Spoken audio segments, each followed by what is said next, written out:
concerned about what the market expects to be a guaranteed interest rate increase later on this month?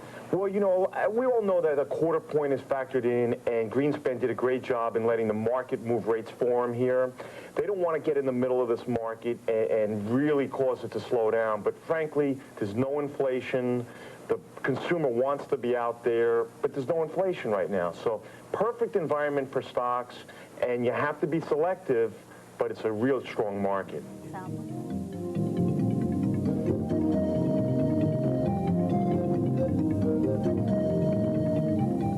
Bill, Jordan, bear trap? It very well may be. You can't argue with the momentum, and you would not want to be short this market right now. But what I contend, and I have for a while, we didn't see a correction in the bull market. We saw the average NASDAQ stock, small cap, down about 60% off its high. The average New York stock down 35% high, and people talking about a correction in a bull market.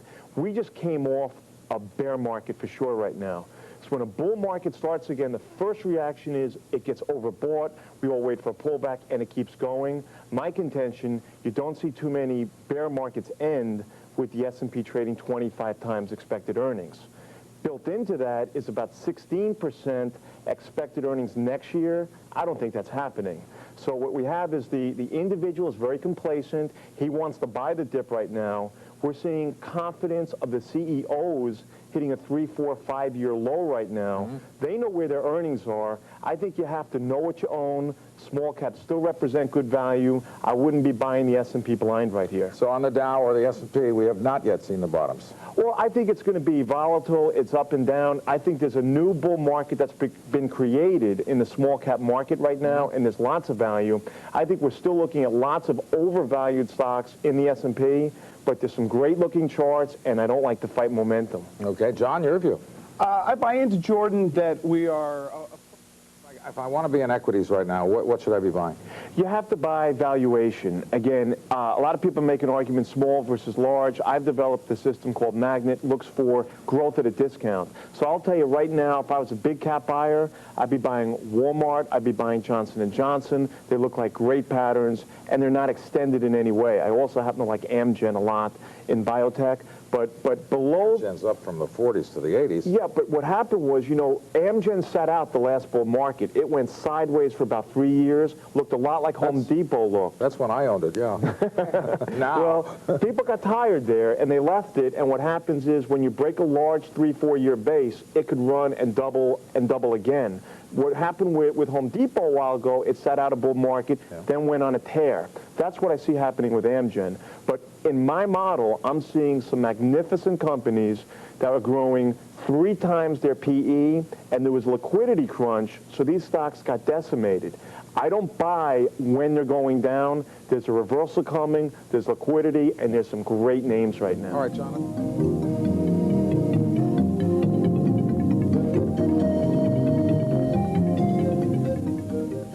Joining us now with more on the markets is Jordan Kimmel, market strategist at First Montauk Securities. Good morning, Jordan. Great to be here. Okay, easy to be a bull right now, eh? Well, I think this is the best of all environments. It's very rotational. We're seeing just a month ago what's wrong with the tech sector. Now the techs are running. So we're seeing a continual flow of money.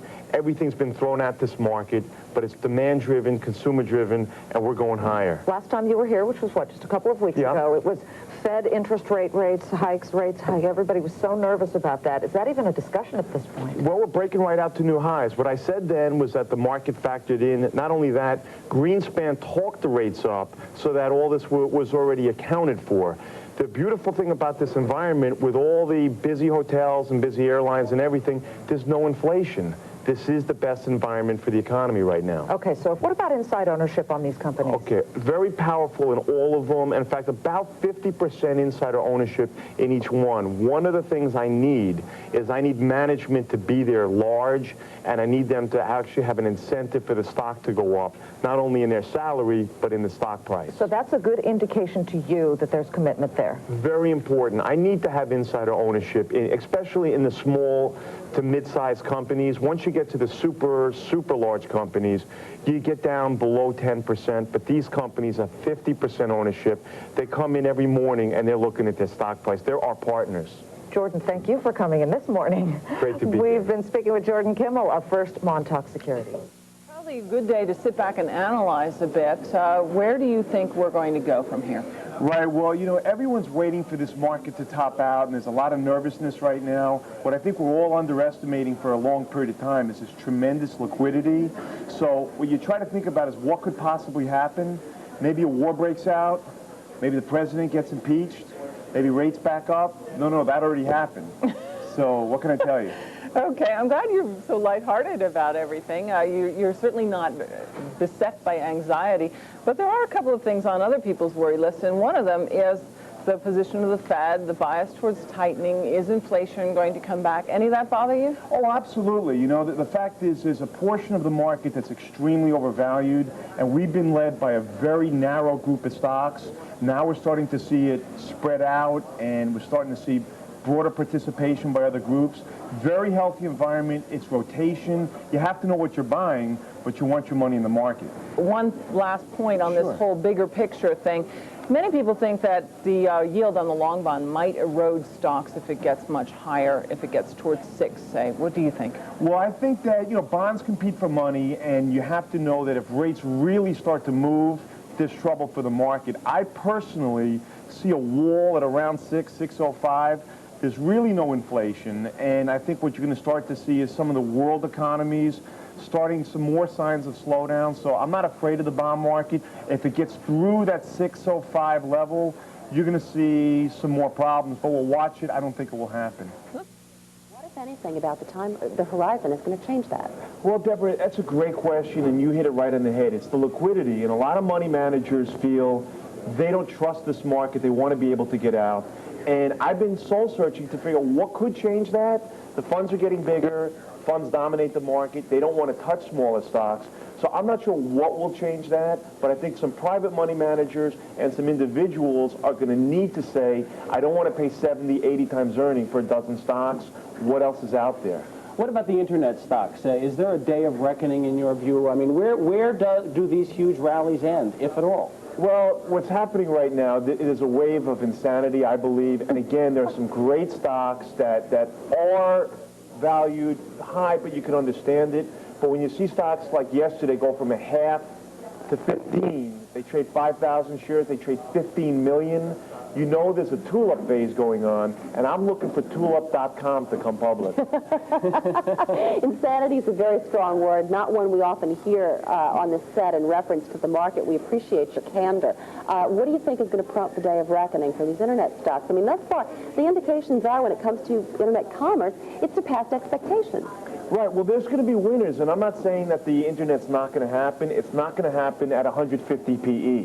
So I think that the whole idea is there'll be winners and losers, and the same way when cars came out, most of those car companies are no longer in business. If the internet stocks have their day of reckoning, does that drag down the rest of the market? Do people then decide, well, I'm going to sell those stocks that sell at a mere 70 and 80 PE while I'm selling my internet stocks? Right, no, well, I don't think so, John. What we've seen this year is the shift and the flow of money from one sector to another. So what you'll see is when they get ready to finally sell the internets, or some of them, the money will flow to other groups that haven't performed that well. What I've seen this year is an unbelievable unwillingness of money to leave the market. That's a great thing for us. It's just a matter of, I think you need to do your homework and find some real good values. I could have made over 20. My guest is Jordan Kimmel from First Montauk Securities, and we've been discussing what's happening on Wall Street today and looking for trends to determine if what happened then could happen now. Jordan, let's talk about some themes and trends. It's 2 months to go till 1999. Rates seem to be low. I know you've had some thoughts about the interest rates. Right. In fact, I'm concerned a little bit about what just happened on the long end of the treasuries. And as everyone got nervous, we've heard continually about this flight to quality. Well, what the individual needs to know, the flight to quality belongs in 1, 2, and maybe 5-year bonds. 30-year bonds are extraordinarily volatile. Now, my point on the long term now is this contagion, this deflationary worldwide pressures. The only way out of that sequence is to print large amounts of new currency. In the long run, that becomes an inflationary process. So while everyone's calling for low inflation, that's right, that's in today's period. But I think the investor going into 30-year treasuries thinking, I don't want to risk my money in the stock market. will see a 2 percentage point rise in interest rates take 30% off their principal if they go to sell. So my advice is if you're concerned about the market and you're looking for safe money, don't get into 30-year treasuries right now. They should be in the short end of...